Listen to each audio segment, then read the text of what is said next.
ప్రతిభకు పట్టం, హార్డ్ వర్క్కు గుర్తింపు, సిన్సియారిటీకి ప్రమోషన్. ఇవి మెదక్ జిల్లా కలెక్టర్ స్మితా సబర్వాల్కు ఖచ్చితంగా సరిపోతుంది. జిల్లా కలెక్టర్గా స్మితా చేసిన సేవలను కేసీఆర్ సర్కార్ గుర్తించి సీఎం పేషీలో అదనపు కార్యదర్శిగా అవకాశం కల్పించింది. పని పట్ల నిబద్ధత, సమస్యల పట్ల సానుకూలత, తప్పు చేస్తే కఠినంగా వ్యవహరించడం స్మితా సబర్వాల్ పనితనానికి చిన్న ఉదాహరణలు. ఈమె ఏ జిల్లాలో కలెక్టర్గా పనిచేసినా సొంత మార్క్. కరీంనగర్ కలెక్టర్గా పనిచేసిన స్మితా సబర్వాల్ ఉద్యోగుల గైర్హాజరుపై కొరడా జుల్పించారు. పనిచేసే చోట నివాసం ఉండాలనే నిబంధన తీసుకొచ్చారు.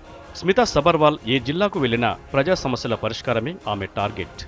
మెదక్ జిల్లాలోనూ అదే స్టైల్. పన్ను బకాయిలు ఎగ్గొట్టిన పారిశ్రామికవేత్తల పట్ల కఠినంగా వ్యవహరించారు. బడా చోటా జాంతా నహి, ట్యాక్సులు కట్టాల్సిందేనని అల్టిమేటం ఇచ్చారు. ప్రభుత్వానికి పన్నులు ఎగ్గొట్టేందుకు యత్నించిన వారి దగ్గర ముక్కుపిండి పన్నులు వసూలు చేశారు. ఒక్క మాటలో చెప్పాలంటే కలెక్టర్ అంటే ఇలా ఉండాలి అనే ఇంప్రెషన్ సొంతం చేసుకున్నారు.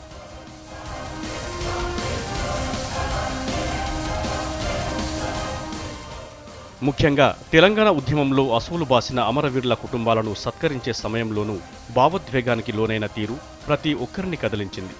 ఒక ఆత్మగౌరవ ఉద్యమంపై గౌరవం, అమరవీరుల కన్నతల్లుల కడుపుకోత పట్ల ఆమె చెలించిన తీరు ప్రతి ఒక్కరిని ఆకట్టుకుంది. జిల్లాకు కలెక్టర్ అయిన బిడ్డకు తల్లినేనని కన్నపేగు ప్రేమను చూపించారు.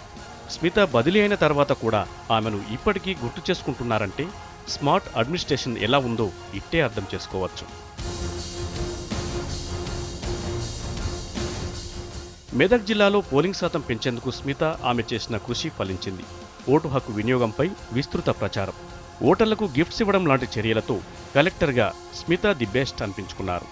ఈ పనితనమే స్మితా సబర్వాల్కు ప్రమోషన్ను తెచ్చిపెట్టింది. తెలంగాణ ముఖ్యమంత్రి పేషీలో అదనపు కార్యదర్శిగా ఆమెను నియమించారు. ఈ మేరకు ప్రభుత్వం ఉత్తర్వులు జారీ చేసింది. గజ్వేల్ సభలో స్మితా సబర్వాల్పై సీఎం కేసీఆర్ ప్రశంసలు కురిపించిన మరునాడే స్మితకు ప్రమోషన్ వచ్చింది.